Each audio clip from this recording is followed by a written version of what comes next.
Good afternoon, ladies and gentlemen of YouTube and Chucky 2009, and tonight we're going to be talking about how to use a plasma cutter. So I made a video a couple years back on how to use an oxy-fuel torch, and I always thought this would be kind of a cool sequel to make. And I know that when I bought my first plasma cutter, Hypertherm PowerMax 45, in the summer of 2011, I really just knew enough to be dangerous, but I found out pretty quick that there's really not a whole lot to operating one of these machines, especially the newer Hypertherm units, but more on that later. But that being said, there is a little bit of a learning curve, and hopefully the content of this video will help to get you off on the right foot, operating this thing efficiently, safely, and hopefully it'll just give you everything you need to know. Alright, so we got the plasma cutter itself, and I guess everything is kind of coming out with it here. And as you can see, there's really not a whole lot here. We've got the plasma cutter itself, we've got the torch, we've got the ground clamp, and then we've got this power cord that runs out the back of the machine, as well as these two pigtail adapters for 220 volt current and 110 volt current respectively. So that way, with this machine, we can use it with a standard 3-prong wall outlet if we're somewhere without 220 volt current. It operates at a lower cutting capacity, as you can probably assume, but you can still get quite a bit done, and I actually made a video about this a while back. But we are just going to be using the 220 volt adapter because I got a standard 220 wall outlet over there. So I'll just line up this little pigtail cord, and then I'll just go ahead and connect the air hose to the back of the unit. And this is something that you can set up just depending upon whatever style of connection that you happen to have. And one thing that is important is that you have clean, dry air. So every day before I use this thing, alright, not every day, I tell myself, usually, mostly, some of the time, I put a fitting in the end of this hose, I blow all the moisture out of this, and I drain the bottom of the air compressor. Because if you're running wet air, it's just going to shred your consumable life, and your machine's not going to cut as well as it could. So I'll just pop this on.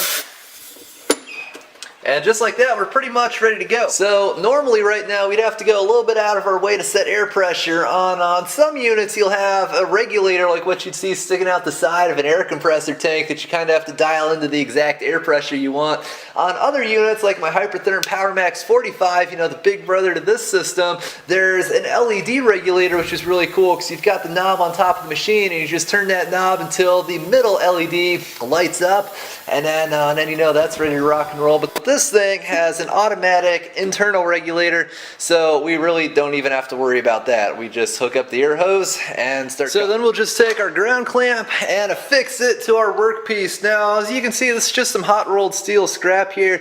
It's got a pretty heavy coating of mill scale and a little bit of light surface rust in places, but that's really not going to cause too many issues for what we're doing here. Now, on the other hand, if you're working on something with a super heavy, thick layer of rust, you know, that won't be a problem for your plasma cutter to cut through. That's one of the many advantages of plasma cutting, but it might be a problem to get a good ground through. So occasionally what you can get away with is just kind of wiggling the clamp back and forth so the jaws can kind of dig through the rust, or if there's a super crappy coat of paint, maybe they can dig through that.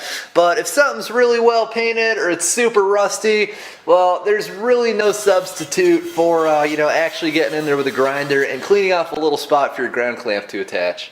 Alright, so how do you know if you don't have a good ground, you ask? Well, you'll know. So the way this usually works is when we come down here, we flip up our safety and pull in the trigger. What you see is what's called a pilot arc, at least on this system. Some of the really old systems and some of the newer, like ultra low end systems, are high frequency start units, but you really don't see that. For the most part, any decent semi or modern plasma is going to have a pilot arc system, which just looks like this.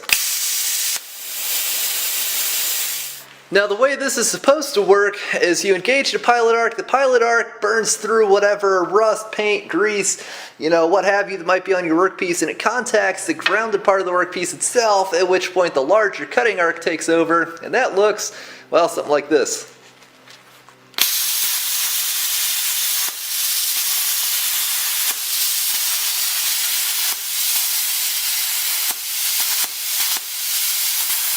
And there's a pretty clear distinction between that and what happens when we just remove our ground clamp, and I'll set it on the floor over here, which is the pilot arc engages and then absolutely nothing else happens, and it looks like this.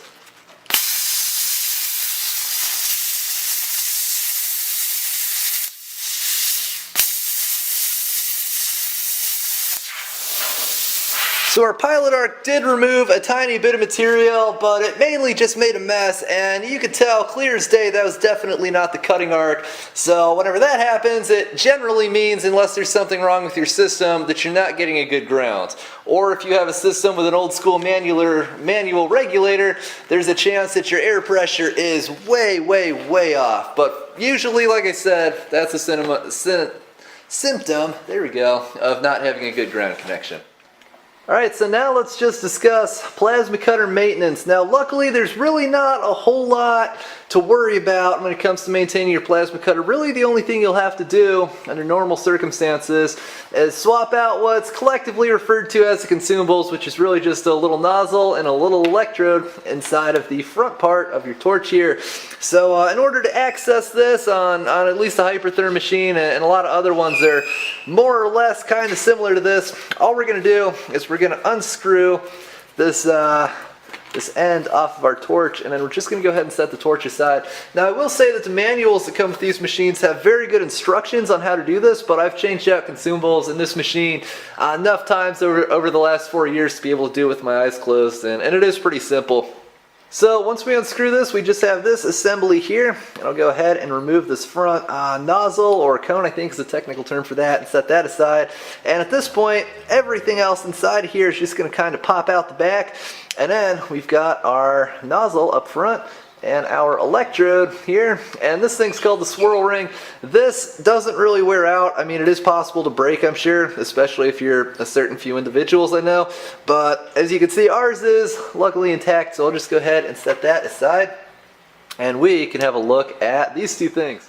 Alright, so on the left you can see the consumables we just took out of the plasma cutter. On the right we have brand new ones out of this nice kit that Hypertherm sent out. You can buy these kits, and I mean, the consumables in these things should last you a very good long time, and it comes with a complete kit in this nice hard plastic box, as you can see. So if you do end up with one of these units, that's probably something you might want to consider. But as you can see just from looking at these, on the nozzle at least, you know, we've got our new one right here and our old one there. We've kind of gouged away entire chunks off the front of this nozzle, and the electrode's the same way. There's a fairly deep indentation there. I'm going to say that's at least a 1/16 of an inch deep, and this is our new electrode. Now some people will tell you that you want to replace these in pairs, like 2 at a time, and I believe that's Hypertherm's official recommendation as well. Other folks will tell you you can use like 2 nozzles for 1 electrode, or vice versa, but we're just going to go ahead and swap these out today. Now, how do you know when these consumables need to be changed? Well, what I always tell people is, you'll know. The plasma cutter will not cut very well. It'll struggle to cut through things that it used to cut through effortlessly, and cutting speeds are going to be slower, cutting quality is going to be lower, and if they completely fail, then little bits and pieces of these fly out the end of your torch, and then you just can't cut anything. Luckily, I've only had that happen one time, and I'm not really looking forward to any repeats of that, but it didn't damage anything, and now I tend to replace these things about when they look about how they look right about now. So essentially all we're going to do is I'm just going to take these aside, so we got our new consumables here, and reassemble things. Now this cone is about 4 years old now, and this kit does have a brand new one, so I can't really resist the shininess, and I'm just going to attach this to the front of this tubular structure. And then we got our swirl ring that the nozzle just pops into the front of, and then we slide the, oh crap, that was not smooth at all, that we slide the electrode up inside of. Then we pop all of that into this assembly here, and then screw it back into the torch. Now one last thing before we get going, let's talk safety. Now luckily plasma cutting is an extremely safe technology. You know, if you're doing your part and not doing anything that's like blatantly unsafe and wearing some proper gear, you should be just fine.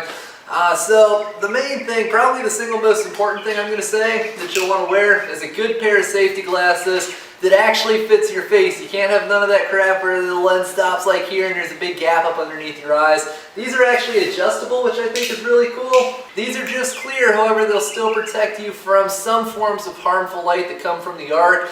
That's the other thing. Some people like to just sort of not really worry about anything when they're plasma cutters. You're like, oh, it's not that bright. But, you know, it's still an electric arc. It can still damage your eyes. It can still irritate your eyes. And so, although it might not be as intense as a welding arc, especially due in large part to the fact that it's almost entirely inside the plate when you're cutting at least. It's still definitely not something you just kind of want to laugh off. So the safety glasses are definitely important, partly because they'll protect you from the light somewhat, but also because obviously there's sparks and everything flying around. Also, sometimes I like to wear a welding helmet when I'm plasma cutting. Now there's two general kinds of plasma cutting. There's drag cutting, which the hypertherm units can do, excuse me, and some other ones can as well, which is where you just drag the end of the torch on your plate and it cuts really well. Actually, that's what this unit was made to do. However, some of the older style units, some of the newer units that use the cheaper, older technology aren't set up for drag cutting. They're only set up for non-shielded consumables, which stick to your workpiece. They like arc to it, and that's all bad. So with those, you'll have to do what I refer to as standoff cutting, which is where there's a space between the end of your torch and the plate itself. You can actually see what's going on. Now, sometimes I do that with these units because it is a lot more precise. You can see exactly where the arc is, so you can put it exactly where it needs to go. And you can't always do that with drag cutting, so you've got to look around the sides of that tubular structure you just saw. But if I'm going to be standoff cutting, I always wear a welding helmet because, again, you're staring directly at an electric arc and it is pretty bright. However, if I'm drag cutting, I'll usually wear some darker glasses like shade 3 or shade 5. Occasionally, just the clear safety glasses, but I don't recommend that. I recommend the shade 3s and the shade 5s. So we got that. Also, gloves. Gloves are important. I like to wear gloves that let me move around pretty easily. Definitely not like big bulky stick welding gloves, but if that's all you got, that'll be fine. One thing you don't want to wear are mechanic style gloves with the cloth backing because sparks and stuff go through there, and a lot of the time that's not really cloth, like cotton, like my jeans or my jacket here. It's synthetic material which can catch fire really easily and it actually melts to your skin, and that's just a bad time all around. So don't go anywhere near that stuff. Definitely wear some leather gloves. These are BSX MIG welding gloves. I think they're great. TIG welding gloves work really well. Also, really anything that'll protect your hands from the sparks and the light and still let you feel what you're doing. Now, on a final note, I like to wear, they're over here, earplugs when I'm plasma cutting because, my gloves just fell down, because the actual arc itself is pretty quiet. I don't think it really makes any noise. However, there's a lot of compressed air flowing out the end of that torch and it's just, and that is pretty loud, especially if you're going to be doing any real quantity of it. So I like to wear earplugs. Earmuffs would be good too. However, sometimes it can be tricky to wear the big bulky earmuffs with a welding helmet or a face shield. That's the other thing. Where's my face shield? Here's my face shield. I've recently just started wearing these for just about everything. I need to get one that's like a shade 5. You can get those, by the way. They're out there if you look. Face shield would be one step above a pair of safety glasses. Not absolutely mandatory, but extremely highly recommended. I always like, I don't need a face shield, it'll be fine. Even though I'd got metal in my eye before. Bought this thing brand new for like 22 bucks. It's a really high quality face shield. And now I feel almost like I'm naked when I'm, grinding or, running a saw or something without it. So I got to get a darker one of these for the plasma cutter. If you're curious, this is a UVEX brand face shield. I think it's great. I'm going to try and find one of these in a shade 3 or shade 5. I literally just got this thing like a week ago. So there's that. I know Hypertherm makes their own face shields, which look absolutely awesome. I really wouldn't mind getting my hands on one of those as well. But for the most part, you need eye protection. I highly recommend hearing protection. Now, we know there's always that guy out there that's like, oh, it's not that loud. It was loud 40 years ago, but it's not loud now. And, I don't want to be that guy someday, so I always wear the earplugs. And just something like a cloth jacket would be good. Closed shoes should be self-explanatory, but isn't. You obviously don't want sparks and stuff raining down on you. And on a side note, these are steel-toe boots, and I highly recommend wearing those when you're plasma cutting, because obviously when you cut something, there's a piece of metal that drops off. I don't think I've ever nailed myself in the toe with something heavy. I have gotten myself in the shin before. That kind of sucks. So definitely that. Long pants, jeans are just fine, like actual solid jeans, not like that paper thin stuff or all that frilly crap. You don't want none of that. And also, some form of jacket is highly recommended. Some people that don't have the most sensitive skin to light and everything like I do, because I have a pretty light colored skin, they will just cut in a t-shirt or whatever, and they're like, oh, the arc is in the plate, so it's not burning me, and they are kind of right, but on the other hand, that's still a lot of light, and that's still a lot of sparks, and I highly recommend wearing something that's cotton for the same reasons you don't want to wear the synthetic back mechanics gloves, and is fairly heavy duty. Now this is a BSX cloth welding jacket. I think these things are really awesome as well. These are just fine. Before I started wearing these, I just wear like a denim shirt or a canvas shirt, like that tan canvas stuff. That was probably a little bit better than the denim shirt. But really just something to protect your light from the skin, to protect your skin from the light. And generally, unless you're plasma gouging, you really don't have to worry about much. I'd wear, as a general rule of thumb, about what I'd wear if I was doing like light duty MIG welding. But if you are gouging or you're cutting overhead and there's sparks raining down on you, then a good set of welding leathers might be something good to wear. One final note on the safety, don't cut into things like fuel tanks. That should be an obvious one. 55-gallon drums, unless you know exactly what's been in them from the time they were new, because you hear from time to time about people that cut into something that once held flammable contents or explosive contents and just exploded, or maybe if it didn't explode, it burned really fast and created a lot of pressure, and then more or less exploded if you want to be technical about it. And people have ended up getting injured and in a lot of cases killed doing what we're about to do. Not so much using the plasma cutter. The plasma cutter is about as safe as anything can be. It's more what they were cutting into at the time. I read a story a couple years ago about a high school kid who cut into a drum that held peppermint oil and it exploded and killed him. So it's, the random small stuff like that can really get you if you're not careful. So always know exactly what's been in something, and sometimes it's really best if you can make your first cut, with something that doesn't produce any sparks. For instance, one of the last things I made was a barbecue. In fact, that's what most, if not all, the footage you're about to see is from. And that thing, I made it out of a big, like one of those gigantic propane tanks, and the people that I bought that from, I actually had them cut one end off and they sawzalled it. That was pretty smart. Not only did they sawzall it, they sawzalled it with a whole bunch of oil, so there really couldn't be any sparks. And then I plasma cut the other end off, and I plasma cut a bunch of holes in it and whatnot. But I wouldn't just take a propane tank and start plasma cutting into it. You can like rinse stuff out. There's different things people tell you can do. I still wouldn't do it.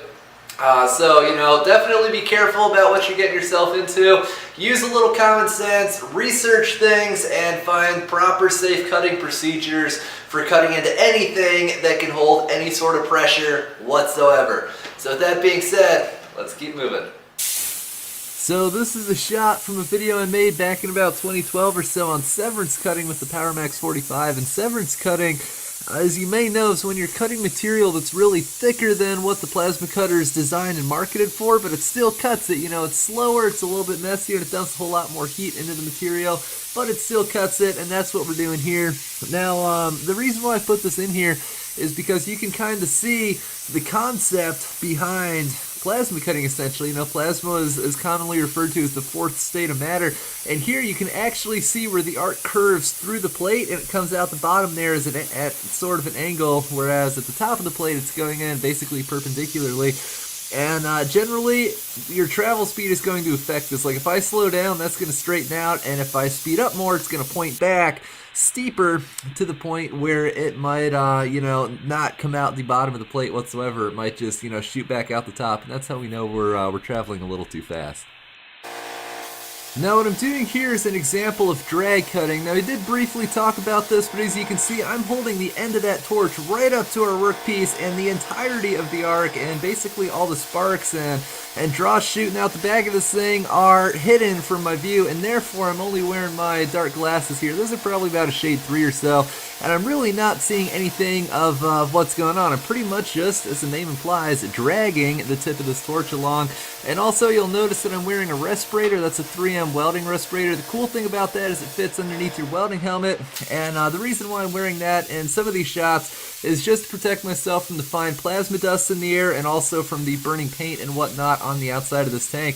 Now here I'm wearing the welding helmet, and that's because I'm not drag cutting. You can see there's some sparks and some of the arc is visible on top of the plate, and that's because I need to be a little bit more precise here. I'm cutting out where there were some plumbing fixtures for valves and such on the top of this propane tank, and this lets me see what I'm doing.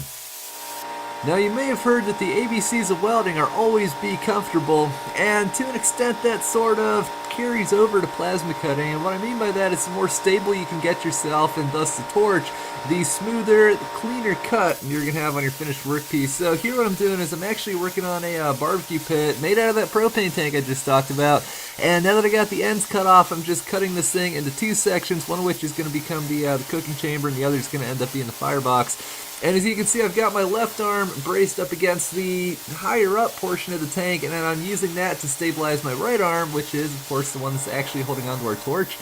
And because of that, I was able to make a nice stable cut. And as you'll see in a moment here, this thing will come apart pretty easily. Now, some things like this are kind of almost guaranteed to stick together a little bit. Some of that dross likes to run back into itself and you know, just sort of hold things in place. So occasionally, although it's not really ideal, and it usually has as much to do with operator error in the form of, you know, maybe you're cutting too slow, so some of that dross can just kind of flow back in and rush together, or something along those lines. But for the most part, you will probably have to wrestle things apart like this occasionally, especially when you're brand new to plasma cutting, and then, you know, as you get a little bit more experience, you know, your skill level rises and things should come apart a little bit easier. But like I said, some things are going to be a little tougher to wrestle apart than others. Now I'm cutting a straight line in some 3/16 mild steel plate, and what I'm using for this is some elements out of my circle cutting kit. It's actually a Hypertherm product. I've had a really positive experience with it. But this kit was primarily designed to cut circles in, you know, whatever plate you happen to be plasma cutting, and it works really well for that. But you can reconfigure the guide as sort of a standoff guide like what I'm using here, which can be helpful when you're cutting long straight lines. Like, well, in this case, we're making a 4-foot cut here, you know, just across the 4x8 plate. And as you can see, this holds the tip of the torch how I have it set up, at least a little bit off the workpiece. But I'm being really steady. I'm just kind of guiding myself with the guide and with the torch as well. And I'm just making my way across the plate. And this is one of a number of techniques I'm going to be talking about here really briefly on how to cut long, straight sections of plate like this. Because if I didn't have the guide, I could only cut probably, I don't know, 8 or 10 inches at a time without having to stop and reposition myself. But the guide really works to speed things up, and this is the finished cut we have with. As you can see, there's little bits of movement here and there just from me operating this. I'm probably not the steadiest person ever, but it is overall really smooth. It is overall really clean, and it's definitely something that I can work with. Now, if you don't have a guide or you don't have one handy, you can do what I'm doing here, which is just use a random piece of flat stock. This is just some probably about 3/16 thickness aluminum flat stock, just 1 inch wide or 1 1/4 or something. And I've got it vice grip to my workpiece, and I'm just using that as a straight edge to guide the end of my plasma torch along. Now, something else I'll point out is I'm using my left hand here to hold the lead for the torch itself, just to kind of keep the weight off my right hand. That's just something else that works to keep me steady. And I'm just working my way across our straight edge. I got it securely clamped in place. And this is something that with minimal amount of effort you can you can get really good results with. So you can see this is my cut. It's pretty straight, it's pretty clean. I can definitely weld on that, and I'm definitely not complaining. And cutting circles and radii is something that also takes a little bit of practice, so to speak. Now this, what you're looking at here, is just the corner of that trailer. I'm rounding it off after I kind of impaled myself in the leg with this thing, and I'm just trying to be as steady as possible. And ideally I'd want to make a dry run or two here, just to make sure that I can use that I can move the torch throughout the full motion of the cut that I have to make. But circles with a proper circle cutting guide really aren't that bad. This is the Hypertherm circle cutting guide that I talked about a little bit earlier. And here I'm just cutting out a small 3-inch end cap circle out of, I believe, some 3/8 plate with the Power Max 45. And this is going by really quickly. If you don't have a circle cutting guide like this, what you can do is you can try and find something that's about the size of the circle you need and trace it onto your workpiece.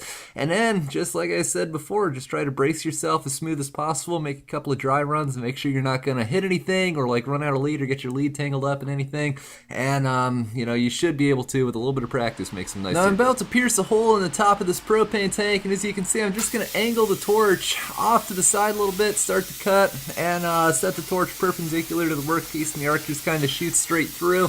And now I'm just working my way along the top of what's about to become the door in this firebox. And as you can see, I'm using my left hand to support and steady my right hand as I just make my way across this cut. Now sometimes you can only get so far before you have to stop and reposition yourself. I was kind of starting to hit the light bar for the taillight on this trailer. But yeah, I just got my left hand underneath my right hand and I'm just moving along, and I can move my left hand and still keep my right hand pretty steady just for a brief moment in time until I reposition it. And I find that this is probably the steadiest way to freehand cut things, but again, that's just my experience and your mileage may vary, but for the most part, I'm just trying to keep myself as steady as possible. Now this is just another example of what we were just talking about. I'm going to lean up against this workpiece. I'm going to make a couple of dry runs just to make sure I'm not going to hit anything. I'm not going to run out of lead or anything along those lines. And then I'm going to start cutting, and I'm going to cut as far as I can without having to reposition my left hand to steady my right. And then I'm just going to reposition myself as necessary and continue cutting.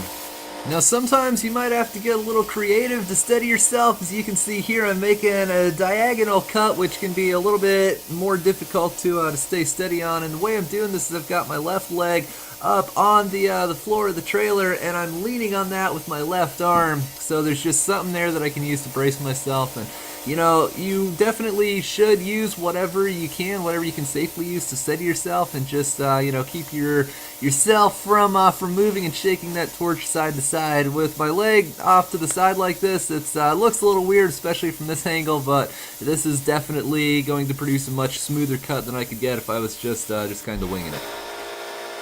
And on a related note, I've learned it's generally best if you cut towards you as opposed to cutting away from you, just in terms of keeping yourself steady. You know, I tend to shake a whole lot more if I'm pushing this torch away from me as opposed to pulling it towards me like I'm doing here.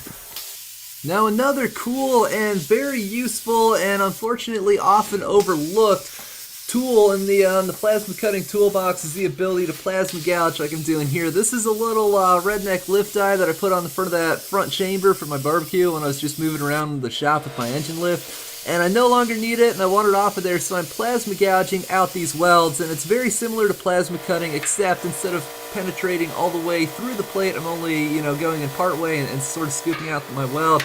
And I'm not going to go into that too much in this video, but I did make a video exclusively on this subject. Well, YouTube, it looks like that's about all I got for right now, so hopefully this video has helped you out. I hope it's answered any questions you might have had and given you all the background knowledge you need to get started on the awesome plasma cutting adventures of your future. So yeah, like I said, hopefully this video has helped you out, and thanks for watching, everybody. Don't forget to rate, comment, and subscribe for more. I'll put some links in the description of some of the things we talked about. So have fun and stay safe. Yeehaw.